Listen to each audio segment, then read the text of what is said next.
Normalement, je suis en train de finaliser là mon petit plan d'entraînement, mais l'année dernière j'ai fait la Saint-Élion où j'ai pas suivi ce qu'ils conseillaient, donc j'ai fait beaucoup de séances longues et en vitesse je travaillais plutôt sur des sessions au seuil par tranche de 10 ou 15 minutes ou 20 minutes, mais j'avais fait plutôt du seuil. Et cette année je vais refaire une course là cette fin d'année, mais ça sera probablement pas la Saint-Élion, ou alors je vais doubler la Saint-Élion, on va voir, mais j'ai envie de faire le Puy-Firminy et pour le coup je vais faire un entraînement qui va être plus axé sur du long et de la vitesse courte pour donner un repère aussi sur le blog comment j'aurais vécu les deux types d'entraînement et ce que ça aura donné comme résultat sur des courses qui sont relativement similaires en distance, de nuit, voilà, des conditions qui se ressemblent. Donc je pourrais te dire aussi si vraiment j'ai vu une différence.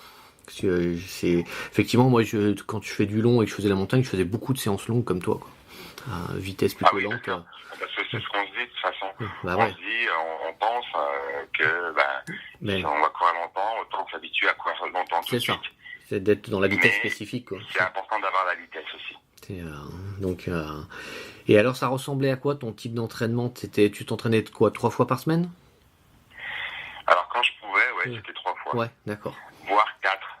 Alors D'accord. j'ai essayé de faire à peu près entre 80 et 100 km par semaine.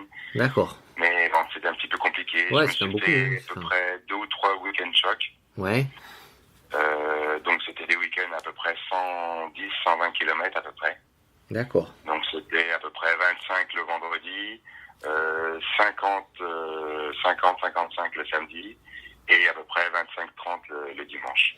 Et ça, tu le faisais autour de chez toi ou tu partais dans un coin type voir ton frère faire un peu de dénivelé Une course avec. D'accord, avec une course, ouais. Voilà, donc au mois de juillet, j'avais inclus le Trail des Moulins qui fait 50 km. D'accord, ouais. Je me rappelle plus les autres courses exactement, mais sinon c'était autour de chez moi. Ouais, je me faisais des sorties de 50 et quelques kilomètres. Ouais, donc pour le coup. Il y a de quoi faire de toute façon.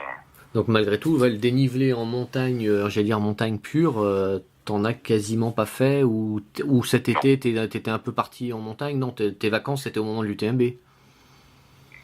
Oui, mais pas du tout parti en montagne. Non, ouais, d'accord. Ouais. Non, j'avais des travaux à faire à la maison, une vie familiale bien chargée. Ouais. Donc non, pas du tout parti à la montagne et pas de dénivelé en montagne.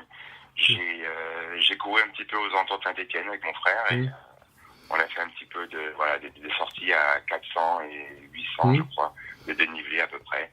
Mais voilà, c'est tout. Et alors, est-ce que c'était une appréhension pour toi, justement, de te dire que tu arrivais à l'UTMB avec du volume de kilomètres, mais pas trop de travail de dénivelé? T'étais un peu inquiet ou? Alors, j'allais pas pour performer. Oui. Donc, de toute façon, je savais que si le volume je l'avais, normalement, ça passe. D'accord. Bon, sur le papier. Sur le papier, oui. Sur le papier. Ouais, mais c'est sûr. Sur le papier, je me disais que les descentes, normalement, le descente, je suis pas trop mauvais. En descente, j'ai l'inertie qui fait que je descends assez bien. Les muscles, les cuisses et les genoux, ils tiennent bien. Donc, les descentes, ça va. Donc, c'était les montées. Les montées, j'ai les bâtons. Et voilà, j'essayais de me sortir tous les points positifs qui me permettaient de dire, ça va passer. Ouais. Bon. Et c'est vrai que, en fait, c'est passé. Les dénivelés n'ont pas été trop méchants. C'est plutôt les descentes qui ont été méchantes, en fait. Les montées, elles ont été, ça a été les montées. C'est les descentes qui ont été méchantes. Des descentes un peu techniques, des descentes un peu boueuses, avec des rochers, des racines. Ça, c'était un peu plus compliqué. Ouais.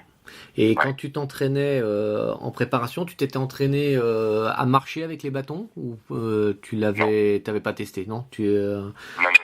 Ça fait 2 ans que je faisais les bâtons, mais je les utilisais uniquement en course. D'accord. Parce que c'est vrai que déjà ici, quand on me voit sortir avec mon sac à dos, on me demande où est-ce que je vais. Alors si en plus je rajoute les bâtons, là je crois que les gens pensent que je m'en vais quoi. Mais bon, ça les fait sourire. Ouais. Et alors, comment se passe cette arrivée enfin, pas l'arrivée, mais l'arrivée d'avant-départ à Cham? Tu vas retirer ton dossard. Alors, je crois qu'ils ont encore optimisé le retrait des dossards, donc il y a peut-être un peu moins la queue encore qu'avant. C'était à peu près le cas pour toi ou c'était compliqué? Alors, moi, ça m'a pris à peu près 1h30 à peu près. Ah ouais, donc non, c'est ce que j'avais dû mettre aussi, donc c'est à peu près comme d'hab, quoi. C'est avec le contrôle matos obligatoire. C'est quand même bien organisé c'est Oui, super oui, sérieux. ça, ça pour carré, tout. hein, c'est carré. Ouais, c'est très bien organisé, ça c'est sûr. Pour le coup, ça on peut pas leur reprocher.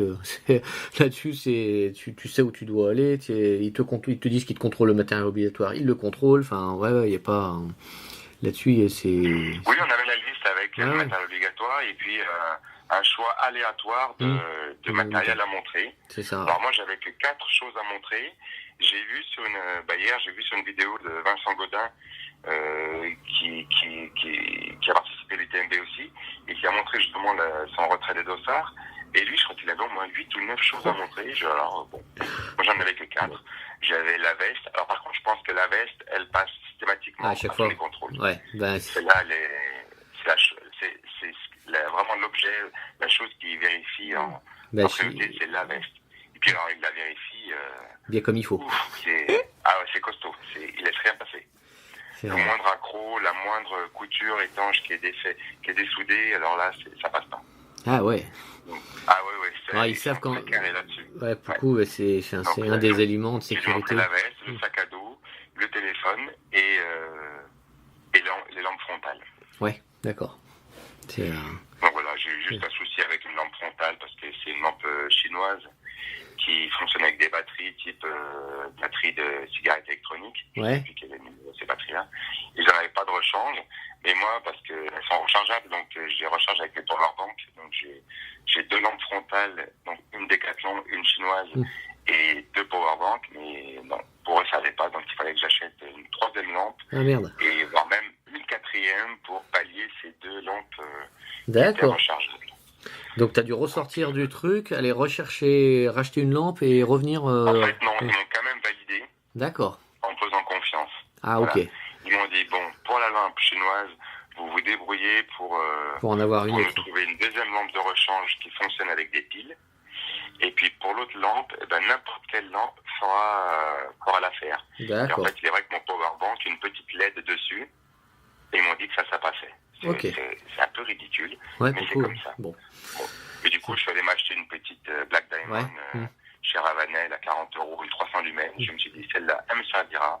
Et puis voilà. Donc, on a toujours besoin de notre frontale, surtout quand on court de nuit comme ça. Ouais, je suis d'accord. Donc voilà, moi c'est le seul souci que j'ai eu, mais il y en a, ils ont dû ressortir. Pour ça, j'achetais quand même une veste étanche, 350 balles chez Columbia ou chez... Ouais, c'est clair. Chez Gore-Tex. Putain. C'est un autre budget. Ouais, on est d'accord. Ça coûtait cher à la course. Et alors, le jour du départ, ou la veille, quand t'as préparé tes affaires, tu te sentais comment? Serein? Perdu. Ouais, perdu. Je me sentais perdu. C'est comment organiser ce sac pour qu'il soit un minimum, pour qu'il soit un minimum pratique et ergonomique. Alors qu'il y a une chose qu'on fait, de toute façon, on l'ouvre jamais notre sac. Moi, je l'ouvre jamais mon sac quasiment. Mais il fallait qu'il soit bien organisé, il fallait pas trop en prendre, mais il fallait quand même en prendre. 5,5 kg le sac quand même avec l'eau. Donc, ah ouais. Ça fait lourd, ça fait très lourd. C'est sûr. Perdu entre ce qu'il y avait dans mon sac, ce que j'allais prendre sur moi, ce que j'allais mettre dans le sac de délestage. Mais quand même, cette tension qui montait et je me disais, mais qu'est-ce que je fous là, quoi. Je les ai vus, les ultra-trailers qui étaient près déjà. Ils étaient taillés comme des vrais ultra-trailers, comme on les voit dans les photos. Et là, je me suis dit, mais tes points sur l'ultramarin, qu'est-ce que tu fous là? Bon, voilà. En gros, c'était un petit peu l'état d'esprit. Et après, je savais que de toute façon, j'avais autant ma place que tous les autres, il n'y a pas de raison. C'est clair. J'ai fait mes points. Et voilà, c'est fini pour aujourd'hui. Alors, toutes les pièces du puzzle sont en place. Ben s'est préparé, Ben a son dossard. Ben est un peu inquiet de son départ, mais comment va-t-il gérer la suite de la course et comment tout cela va se mettre en place pour en arriver, une arrivée 47 heures quasiment plus tard, comme un finisher en s'étant battu avec les barrières horaires. Donc ça, il faudra écouter ça la semaine prochaine. Donc je te souhaite une bonne semaine dans l'attente de la prochaine émission. Salut, ciao.